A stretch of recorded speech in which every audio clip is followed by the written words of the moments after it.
Subscribe to our YouTube channel and press the bell icon to get the latest updates. Dr. Tharoor, thank you so much for taking the time. And I know you have such a busy schedule and, all that's going on in your political life and your writing life. And thank you for taking the time to talk to me about my book. I'm deeply touched and honored. Thank you so much.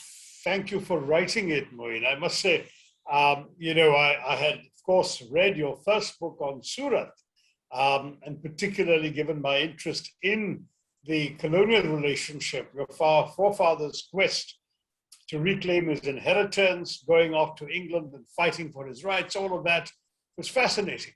But this is a very different book. And I must say, starting off with the magnificent title, The Lost Fragrance of Infinity, you have actually gone farther back into your own roots, I think, because I understand you're a descendant of Hazrat Maudud Chishti, one of the founders of the Chishti Sufi order. And presumably that and your own grandfather's scholarship in Sufism must have influenced you as a young person. And you decided to write a book that would be both a novel and an extraordinary introduction to Sufism. Fascinating. Tell me how you got into this journey, what inspired you to start, and how you found this particular way of telling of communicating what you wish to tell the reader. Thank you, Dr. Tharoor. Yes, but I must admit, I didn't write the book, thinking deeply about my forefathers and their Sufi connection. But yes, I am descended from Hazrat Maudud Chishti, who was one of the stalwart founders of the Chishti order. But there were many reasons for writing this book. One of the main reasons was, today Sufism is thought of as visiting a dargah, having a wish granted, listening to some lovely qawwali, and which is fabulous. And I still do that. It really is. Many wishes have been granted at the shrine of the great Sufi. So yes, I do that. But the philosophical thought behind Sufism and the contributions of the Sufis to mathematics, to science, to spirituality, and to art, in many ways is a lost voice. The way they understood Plato, Aristotle, the concept of the oneness of God in the Upanishads, and then related that to the Quran in a philosophical manner, and were able to look at the Quran in terms of a philosophy rather than a rule book that needed to be imposed on everyone, was something that was the heartbeat of the way Sufism flourished. And so that was the main reason why I got deeper and deeper involved in researching Sufi philosophy, Sufi accomplishments in mathematics and art. And I decided to make it a novel because I very quickly realized, and I know that academics are the backbone of literature, but I did very quickly realize that if I needed to get the work across to a wider audience, a younger audience, and even an audience which is a little older, but I realized that it would be confined probably only to the archives, where one would refer to it for their thesis or something like that. I wanted this to be a human story, and most importantly, the story of vulnerability and how one is able to build or rebuild his life through the philosophies of generosity, kindness, oneness of the Sufis. And that's why I think it's worked. I think, in fact, it's a triumph that you've chosen this route, because you're quite right. If you had written a book, an introduction to Sufism in the classic sense, I might have dipped into it. I might have put it aside and said, I'll get to it when I next need to know about Sufism. You know how it is. Whereas a novel is something anyone can read at any time. And the story is fascinating. Your protagonist is a craftsman, not a philosopher. He's a tile maker. And that's also very interesting, that you've chosen somebody who works with his hands to tell a story about the mind and the soul, which I thought was very interesting.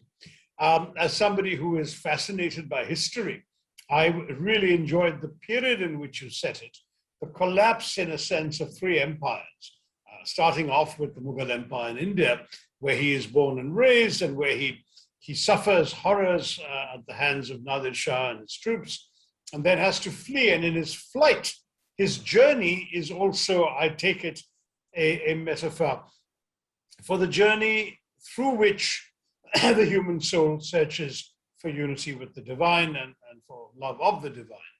That romantic and spiritual journey that your protagonist, Karar Ali, undertakes is sort of, in some ways, paralleled by the idea of the Sufi quest for love.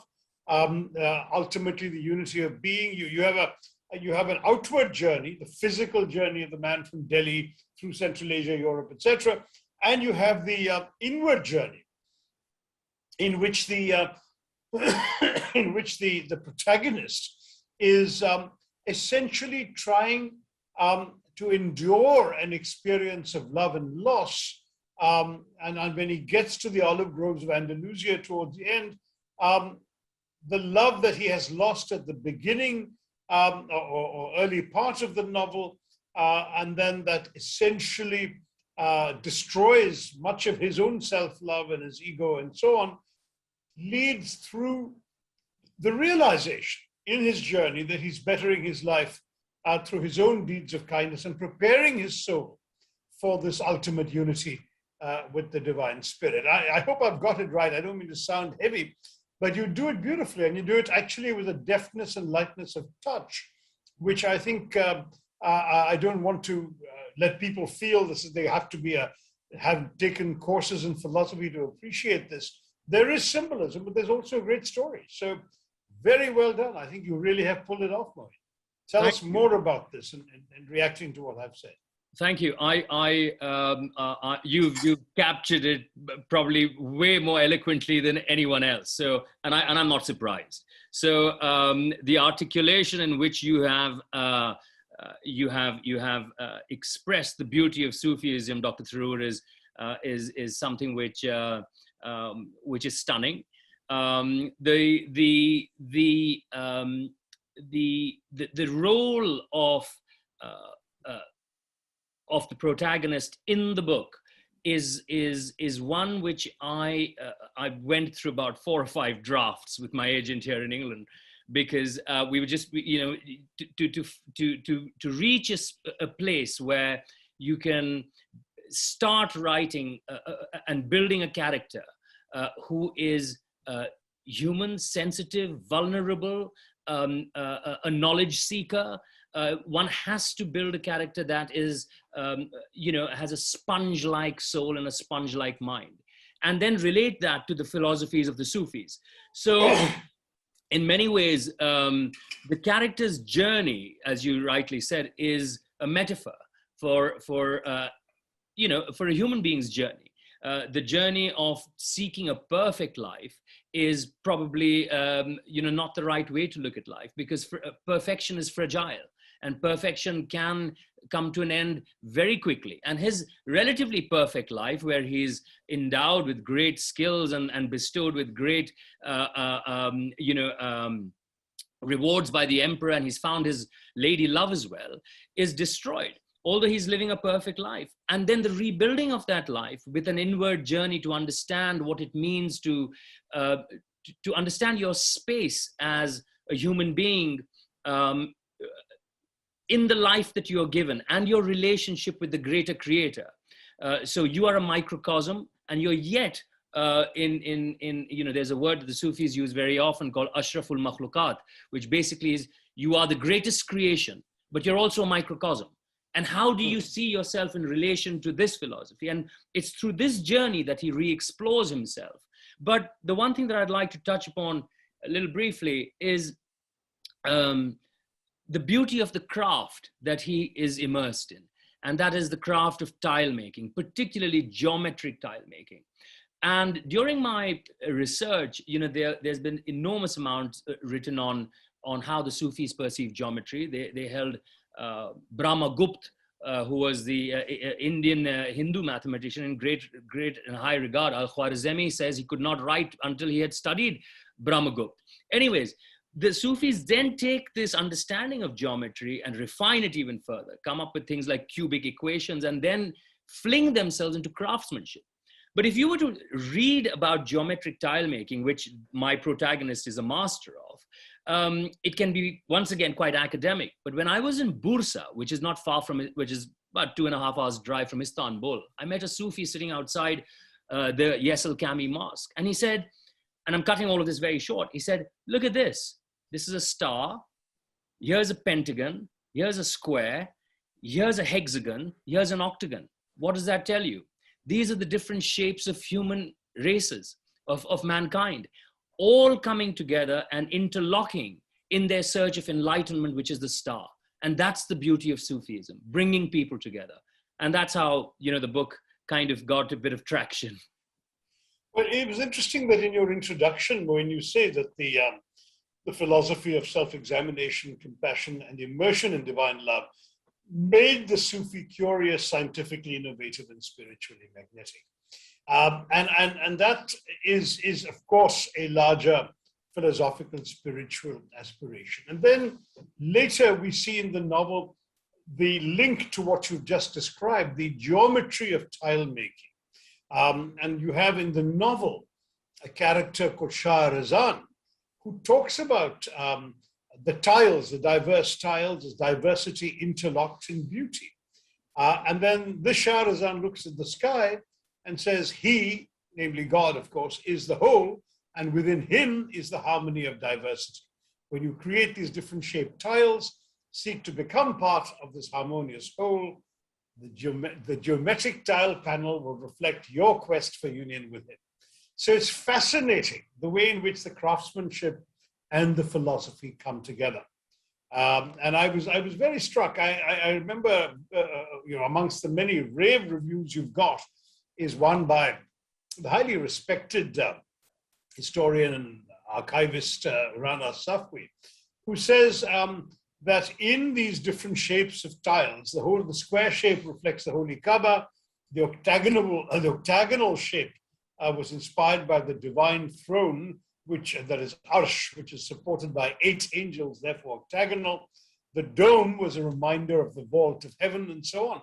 And this is striking because obviously when you walk into a mosque or a religious place, maybe you can think along those lines. But this kind of beauty of tile work is everywhere, even in purely quote unquote secular buildings. And what's very interesting about that is the extent to which even, if you like, the craft of tile making is linked to a larger understanding of the world and of divinity.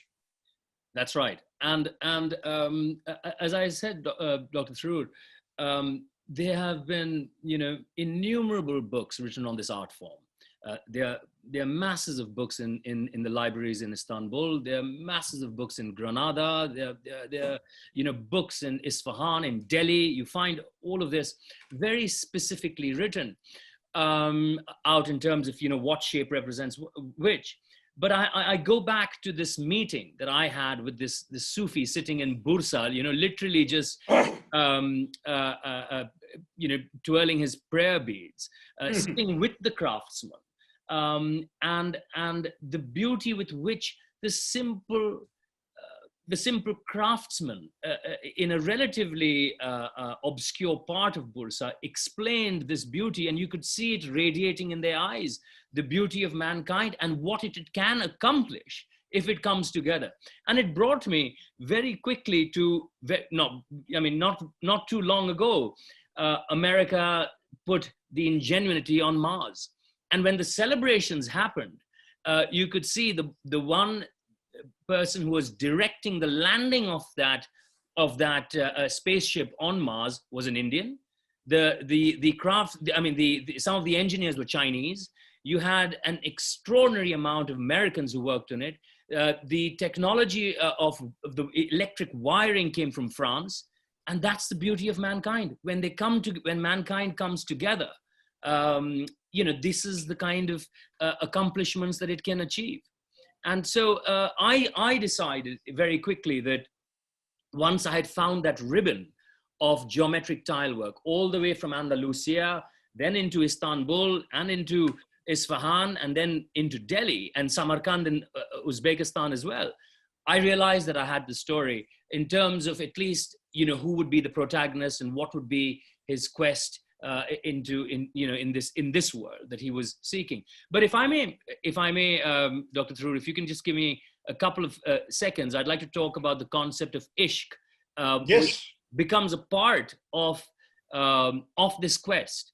Ishq, which means love in Urdu and in now in Hindi, in Farsi and Arabic as well, actually has 308 layered meanings, which is so difficult to understand. And the truth was that Rumi was in love with Tabriz, and without Tabriz, he could not find God. The fact also is that the greatest Sufi philosopher, Ibn Arabi, who was born in Andalusia, but now lies buried in Damascus, was madly in love with a woman called Nizam. The greatest poet that emerged from Persia, Hafiz, was madly in love with a woman called Shakinabat. And not going far, even Dante and Beatrice. So this ability to find the divine's attributes in and his beauty manifesting itself in a woman was something that captured my imagination. And while the likes of Ibn Arabi and Rumi and Hafiz are great philosophers, they were men who had fallen in love with ladies, and how is that not been represented in many books that have been written on Sufism is something that I thought I needed to address through the story of this young man who loses love and then finds love again, by understanding the concept that the attributes of the divine are even there in the one person that he loves. Wonderful. No, I think that you've summarized that and captured it beautifully.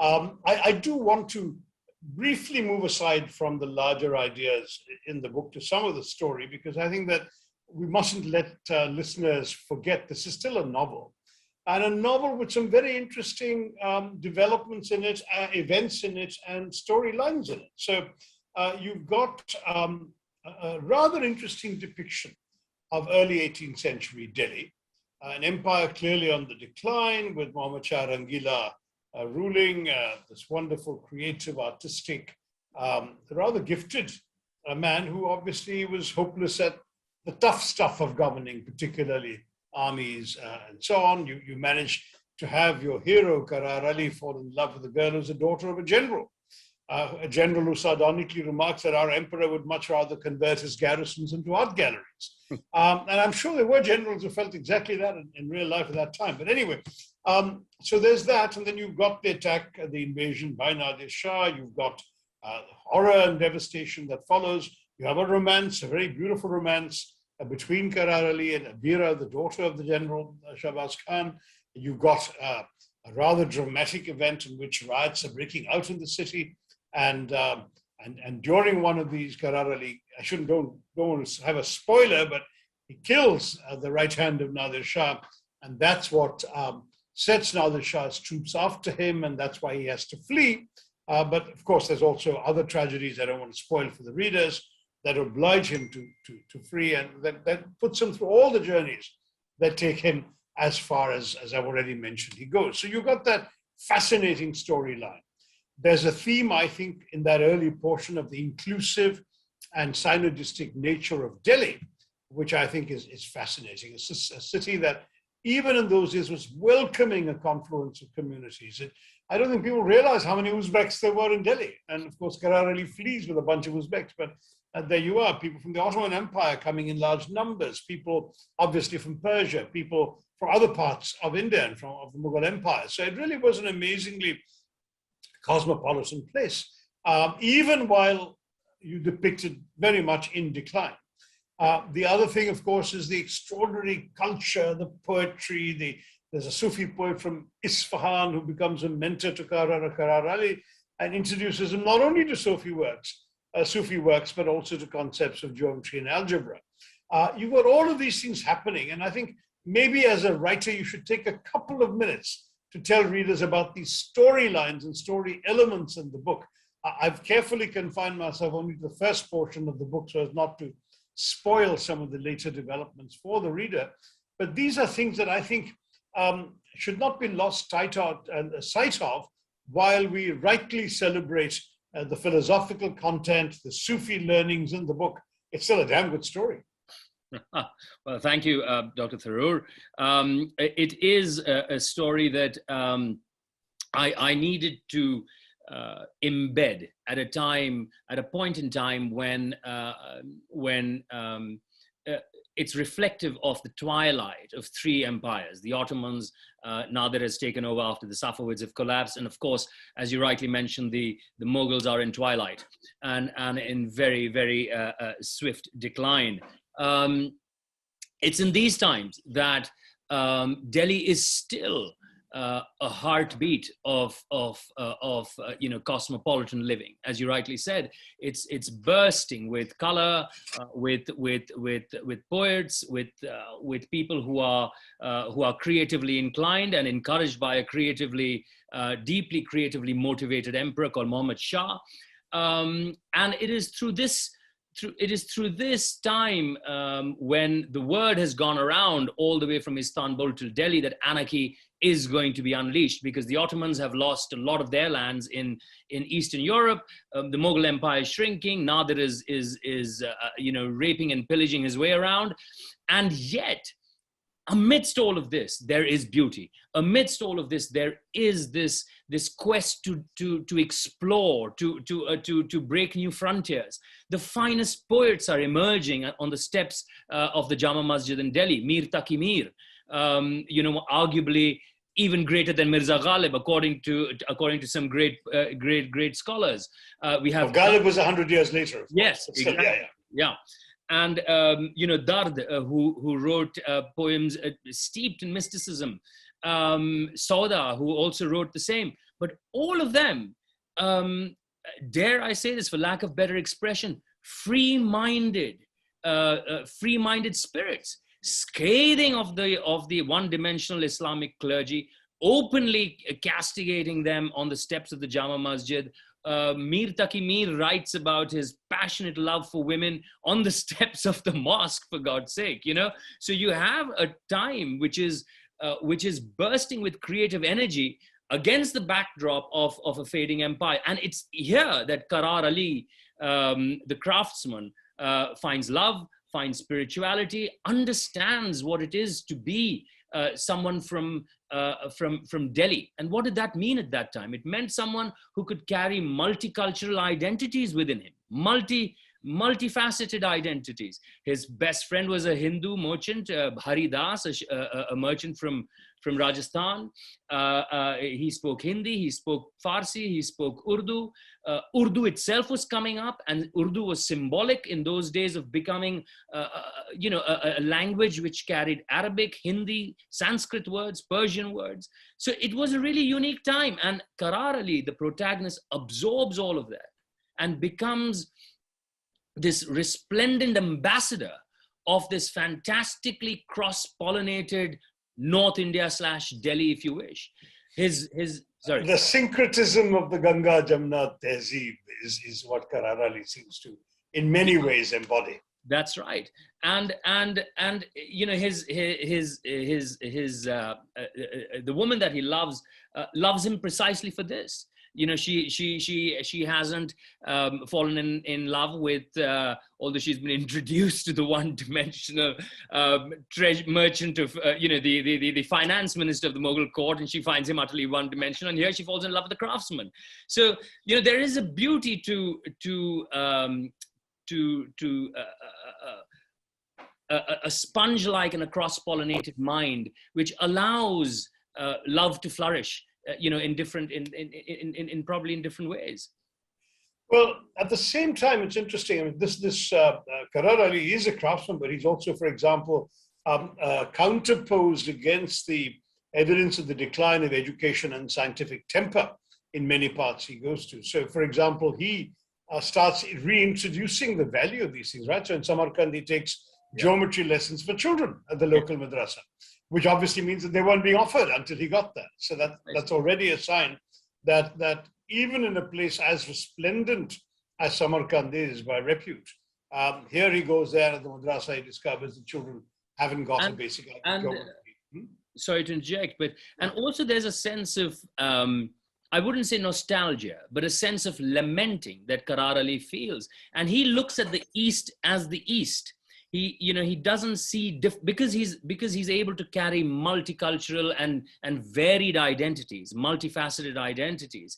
He looks at the East, that is Persia, India, all of these regions as an, he looks at it from the lens of an Easterner.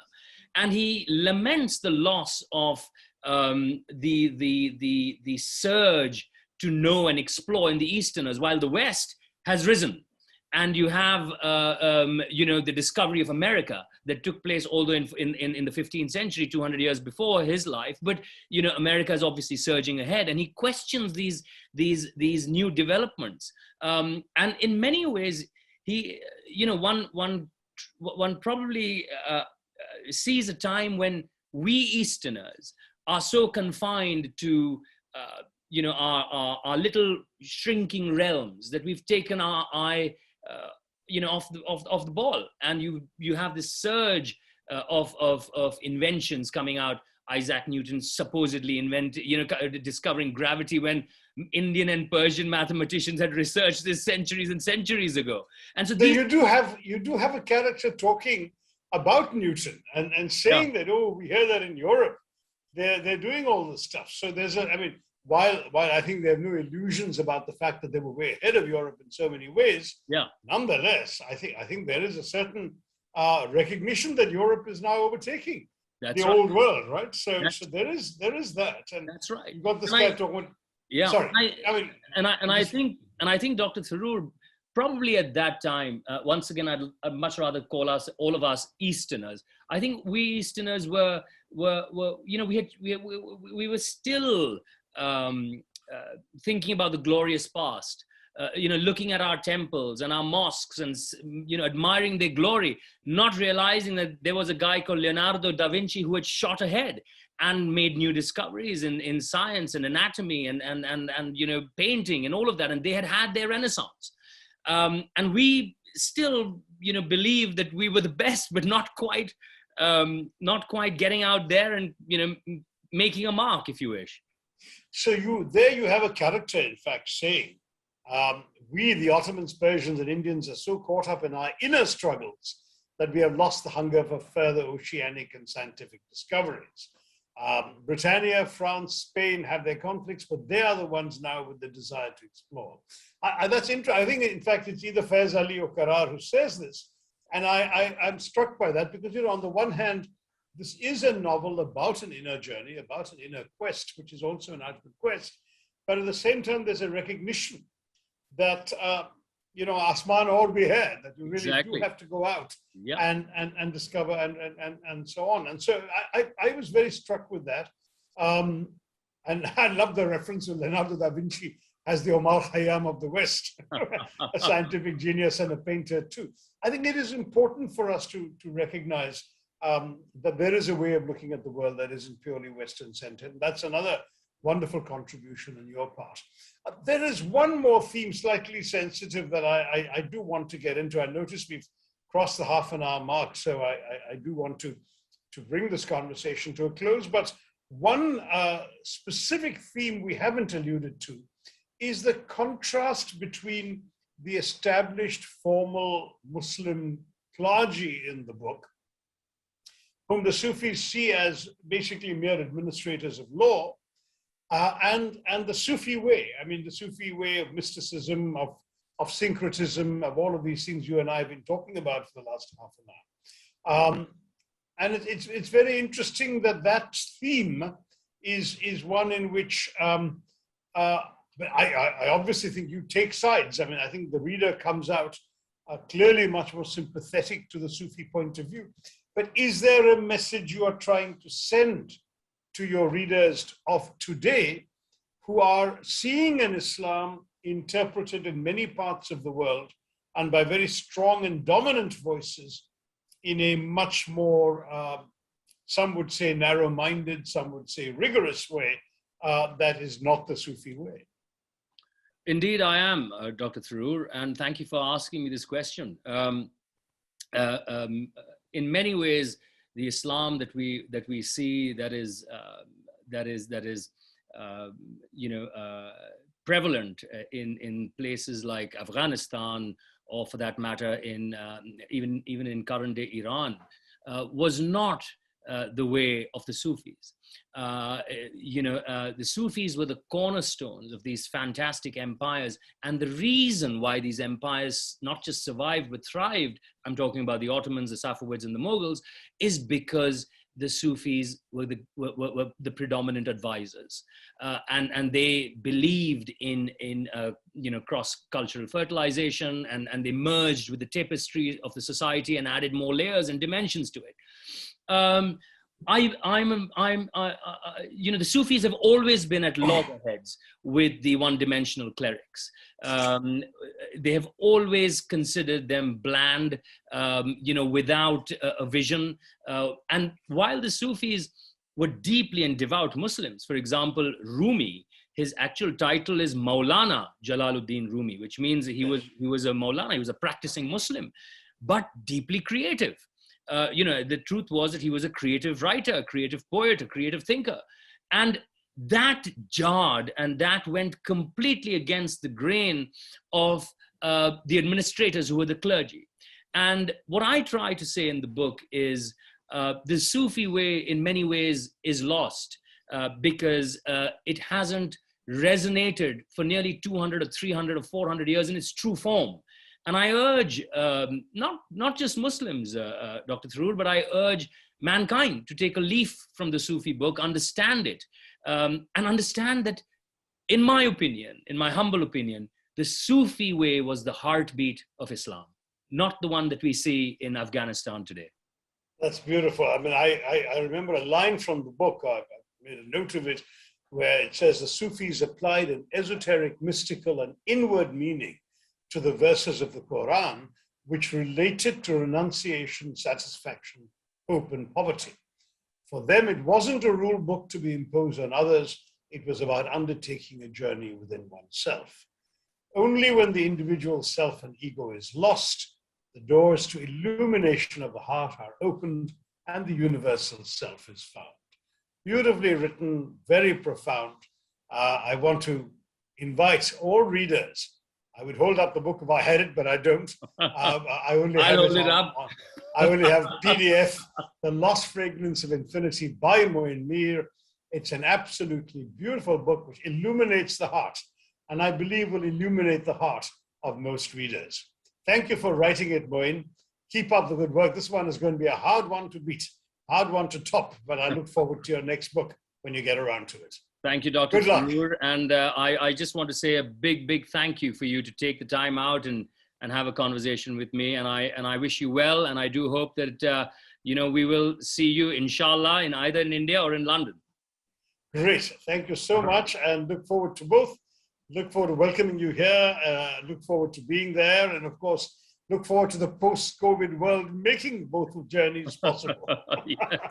A practical journey, not a spiritual one. Yeah. Take good care, Moin. Good luck. All the best. Thank you. Thank you.